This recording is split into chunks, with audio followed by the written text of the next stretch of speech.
akala nila mag-shota kami ng ano. Kaya pag may mga ganun, ginagawa ko, tinatawag ko si Mitmit ng malakas na, kunwari may utos ako. Tulad nung nag-beach kami dito sa Sandilong, yung mga katabi naming nagbe-beach din, nakikiram sa amin na dahil nga nagbobomba ako nung paddleboard namin. So, umiram sila ng bomba. Tapos, tanong kasi sila, sabi nila, tagasan niya pala kayo. Sabi ko, dyan lang kami sa, tapos sabi ko, kasama ko rin pala yung anak ko. Sabi nung lalaki, anak ko yan? Tapos sabi ko, opo, anak ko yan. Okay.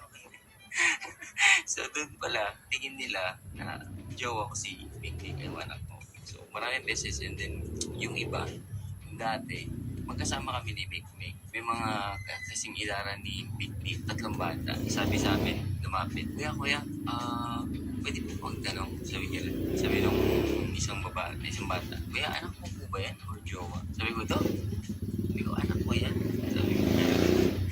Sabi, pinag-uusapan na pala ng 3, sabi nung 3 bata. Sabi nung isa, sabi sa'yo, anak niya yan eh. Kala ko kasi jowa eh.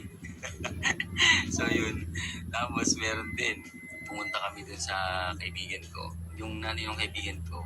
Pupunta namin dun. Sabi nung nanay, tara pasok kayo. Nung nakapasok kami, sabi nung nanay ng kaibigan ko, ito ba yung asawa mo? May kasama kaming maliit na bata. Sabi ko, karga-karga ko yung maliit na bata. Tapos si Mikmik, nahawak sa akin, papasok. Sabi nung matanda, ito, asawa mo ba to? Kasi ito yung anak niyo. Sabi ko, ay hindi po. Sabi ko, anak ko po yan. Sabi nung matanda, akala ko.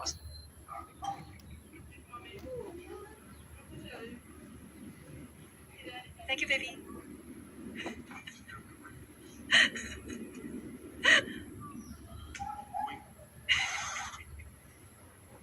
Thank you, baby.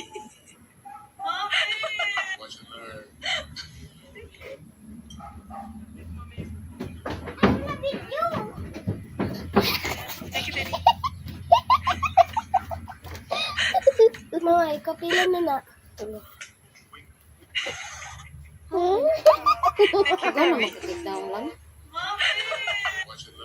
Kulay bato. Galari. Doon lang naman taon. Hindi mo sige ko ano ba kabadlo. Naglanlan ka gatas na. Wala. Tumandi ay. Naglanlan ni gatas. Story mo. Awan daw. Musimot daw. Naglanlan ng milk. Hindi naman na siya gatas na. Wala. Ba't? Lagi. Oh. Oy.